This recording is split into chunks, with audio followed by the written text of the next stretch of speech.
And the student, though, still wants to know why and does it make any difference. And here's where, from time to time, I do a vocabulary assessment, I'll do a reading rate assessment, and we keep track of these things. And then I assign an amount of time, and I have my rigorous ways, including everything that X reading helps me with, to make sure that they're doing it. But then I give them feedback. Sometimes I will put, they don't know, they know their own scores. But I'll put a graph on, on the screen for the whole class and just number the students sort of randomly and show the columns of how much people have read, and then do a line of where their vocabulary and fluency and reading rate is, and suddenly it's really clear to them, oh, the more I read, the more I get. So they also need to see the benefit. We're not going to turn them all into lovers of reading. That's that happened once or twice in my life and gives me purpose for the whole life. But most of the students, I'm just happy if they'll do it and they'll make some progress in a semester, in 2 semesters. Seeing change is self-motivating. And so thinking of ways that they can see how the actions, which they don't really want to do, but okay, we're going to do it. Yes, some get totally enthralled. Most don't. But they still see the benefit of doing it because they can see change in their language ability. Good. Yeah, I think these are all great points. I think with reading, it's to get them on that track with that process of reading that we all know, I'm familiar with, where it's like a roller coaster. You get to like a certain point where you've got to finish the story. To get the reader to that point where they've got to get to the end. I mean, I saw my daughter doing that for the first time. I was, inside I was rejoicing about it, because I knew she'd finished the book. She'd got to that point, and so they do it once, they can do it again. Once they do it once, if we can, I don't know, direct our students to books that it's possible to do this with, like so-called home run books, like books that can, I've done it, I've made it. A student of mine once said, I've read this book, I feel like I've got Dumbo's feather. And I didn't, I had to go back to Dumbo, which, is a Disney film. I don't know the actor, maybe 60s, where Dumbo has a feather, and he has this feather so he believes he can fly. And that really struck me. She went through this process, she got to the end, and it changed her relationship with reading. Won't work with everybody, but some people, it just can take one book. If you put in the path of a student one book, then maybe they'll read another, and another, and another. Yeah, nice point. I remember a long time ago during the heyday of community language teaching, people said that reading while listening or listening while reading is a no-no. It's not authentic. It's not what people do in real life. What is your take on that? Reading while listening. Or like when you watch a movie and then you have the subtitles on, either in the original language or in the local language. What is your take on that? Is that a good thing? Is that a bad thing? Kind of questions. Tom.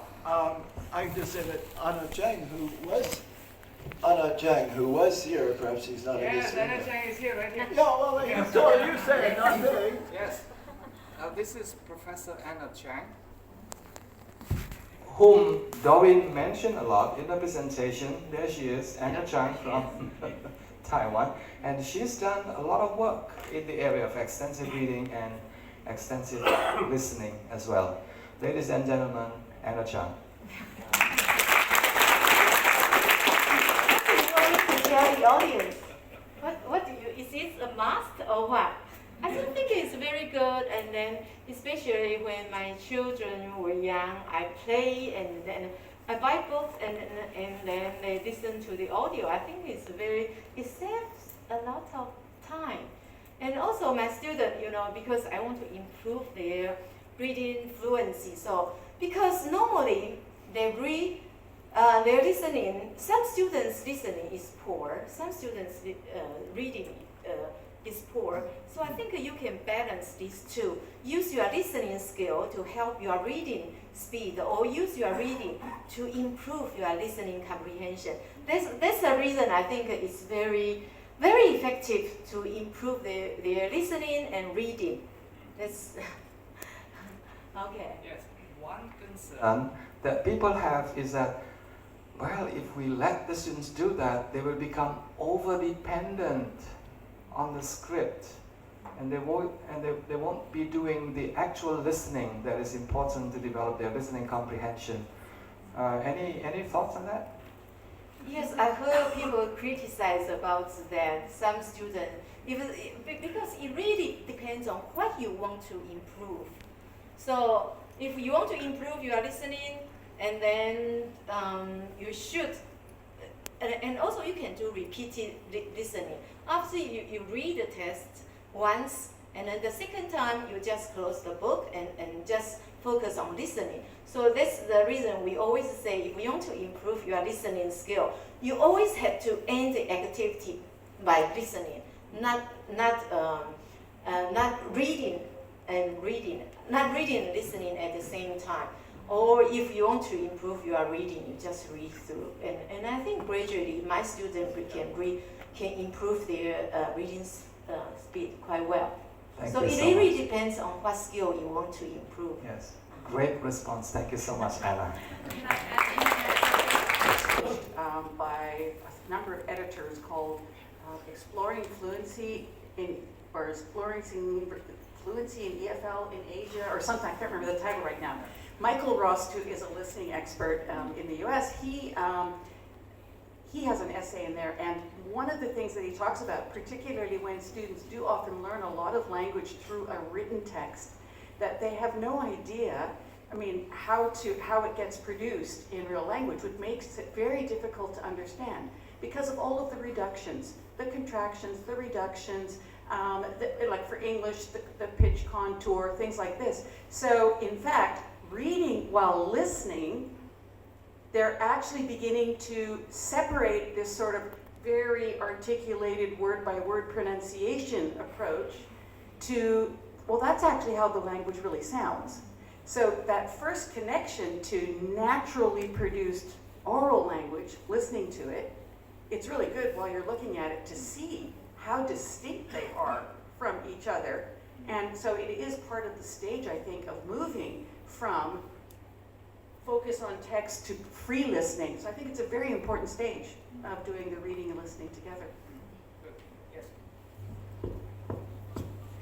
And with technology, you can play around with the speed of the listening recording that your students are doing.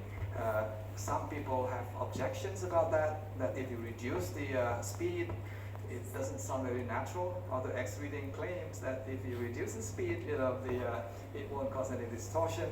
Let me ask my colleague here, who's been doing a lot of research on extensive reading and viewing.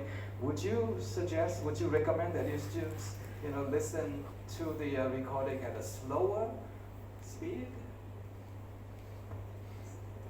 Well, actually, I recommend students to listen to their speed.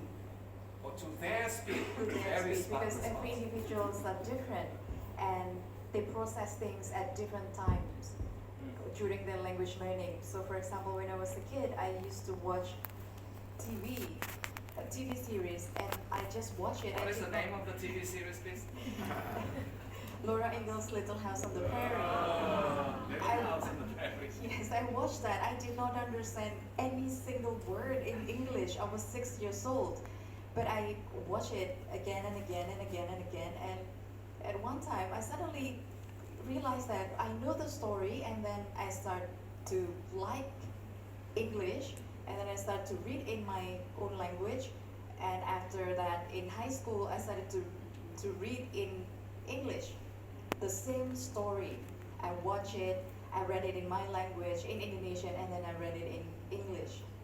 So I think that everyone should be given the choice to decide their level, and technology helps us in doing this, because if you are comfortable listening and reading, for example, do it. it means that you need some sort of scaffolding from the type of input provided to you. Yes, I think that is one of the